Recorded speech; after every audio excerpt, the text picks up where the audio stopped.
Hey everybody, this is Perch. We've got a couple pieces of news where Marvel is concerned. DC dominates the news headlines these days with all the changes they've got going on. But as I've been saying kind of through the last few months, there's definitely changes on the horizon for Marvel. Marvel tends to have this way of, and I think it's to their benefit. They release just enough news to keep people from speculating too heavily all the time, whereas DC tends to go quiet. People come up with their own theories about what's going on. It generates more news. Marvel tends to just have a more regular process of this stuff, and I think it helps fend off a lot of stuff. But there's two pieces of news that's probably going to get a lot of attention here this week.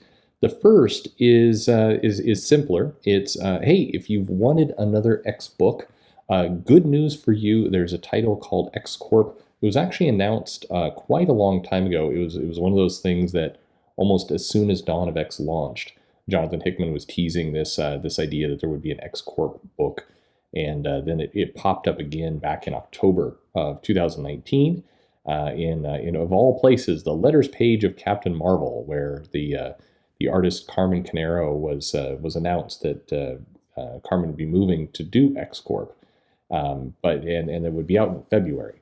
And obviously that did not happen, and Canero has moved on. But Jonathan Hickman did say that the title is on track-ish, or at least in development still, and that they've signed a replacement artist. It will be an artist for the cover and the interiors, which is intriguing as an announcement. Tends to mean that this artist will be on for a few issues and then moved off. However, it's he couldn't commit to when it was going to be released. This was in an interview with AIPT, but we don't know the writer, we don't know this artist. X-Corp as a concept was something that was done during Grant Morrison's time on the X-Men books, where the X-Men basically set up offices around the world to kind of deal with the blossoming mutant population and everything else. So it is coming. We should expect, soonish, that it will be out in 2021. I'm going to go ahead and say that I personally believe that we're looking at Steve Orlando as the writer. I'll just throw that out there as a wild guess. Could be completely wrong. I just he's got a Marvel book coming up. They haven't announced it. I think there's a couple of reasons why I think Steve Orlando would be at least a reasonable guess. May or may not happen. But anyway, X-Corp.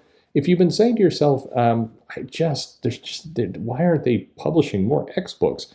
Well, here you go. You have another new one to join. Children of the Atom out in March, and Sword that's out this week, and I'm sure about 15 others that will be out in the next few months. Man, if you're an X-Men fan, it's a great time to be alive, right? You gotta. Well, I mean, I guess it depends a little bit on what era of X-Men fan you are, but if you're the kind of person who likes to spend money on X-Men comic books, regardless of what's inside them, then it is a wonderful time to be alive. The other bit of news is the one that's a little bit more complicated, and here's where I think we just have to look at kind of before you jump to conclusions, you have to look at the basis behind the comment.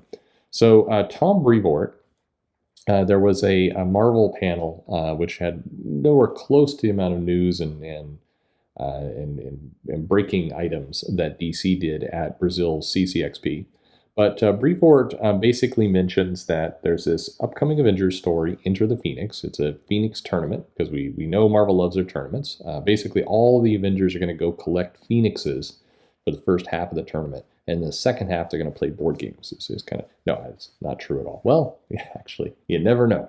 But Tom Brevoort basically says that they're gearing up to the future of the Marvel universe, and really what they're talking about is the future of the Avengers universe, and this is why it's very important that you keep that in context. So they mentioned that Marvel universe storylines involving the Phoenix usually bring destruction. I'm not sure that's been true for a while, to be honest. They use the same line for the last 2 or 3 Phoenix things they've done. It usually brings destruction, and what follows destruction is rebirth. And this will be the theme of the Marvel Universe after the conclusion of the Enter the Phoenix arc. Now, a lot of people, they know Rebirth from DC. DC did the very well publicized Rebirth as a concept, as a thing. And this, so immediately a lot of heads went to Reboot and Rebirth, and maybe Tom Brevoort and Joe Quesada doing a bunch of interviews, doing a mea culpa for being off track, kind of like Jeff Johns and Dad Didio did. I think only one of those two was serious about it in hindsight. But at any rate, none of that's going to happen.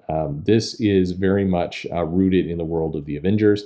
X-Men has their plans. We've got Reign of X that's going to go well through next year. We have the Spider-Man book storylines going through quite some time. This isn't going to be any kind of major Marvel Universe rebirth or change. This is definitely, all the conversation in this panel, the context here, is that this was in the Avengers line of comics. We do know that a few things are coming to a close right about the same time as the Phoenix. We know that the Immortal Hulk is wrapping up from its current run with Al Ewing. We do know that that's coming to a close at some point in 2021. We also know that King in Black is going to leave Venom with a brand new status quo. We know that Captain Marvel is headed for some level of shift in terms of what it's doing. We know that there's a Miss Marvel book that's going to get relaunched with a new #1 at some point. So bluntly, I think this is going to look a lot more like a light version of Marvel Now, or those kinds of initiatives. There'll be a branding thing. It's going to be a bunch of #1s. There's if you just go down the list of Marvel comics, there's a bunch of comics that have either been canceled, awaiting a #1 relaunch, or this is the case where their creative teams are coming to an end. I still believe that Jason Aaron's Avengers time is coming to some level of end, but I don't know. He is going very hard on this idea of Mephisto being a huge part of things. There's at least some indication that the Hulk they're wanting to bring the Hulk more into the Marvel Universe in some areas. So reading between the lines, this is not going to be any kind of major Marvel reboot, titles all changing. It is going to be the return of a handful of books. It's probably going to be, a branding initiative like Marvel Now was. And I think it's a way for them to kind of get some things on track. There's a comment from Jonathan Hickman's interview, which is, I think, telling. And I think the two get connected. And it was, I can't remember, he's talking about X-Corp, and he's saying, I can't remember which month it's actually going to debut because the company has some funky scheduling coming up and we're shifting things around. But there will be a formal announcement soon. I think this funky scheduling is related to a bunch of things.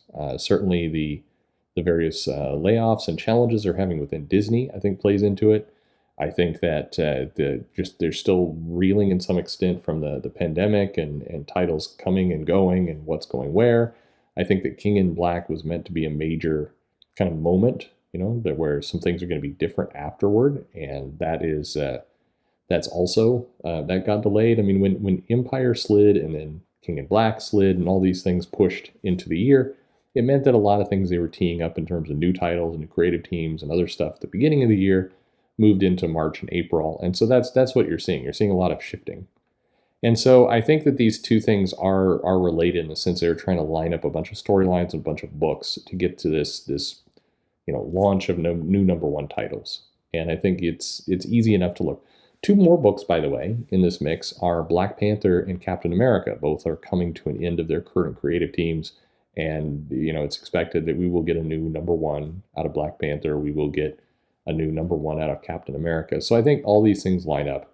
And you've got a Marvel Now style relaunch, new characters, new initiatives, bold new directions, and, things you've never seen before. So, and that's, Marvel Rebirth. And if Marvel has the balls to actually call it Rebirth, that will be pretty hilarious. And then the sense we'll have two big Rebirth initiatives within 5 years, which is pretty hysterical.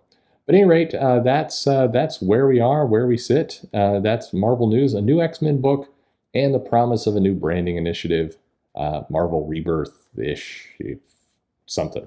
So it's exciting.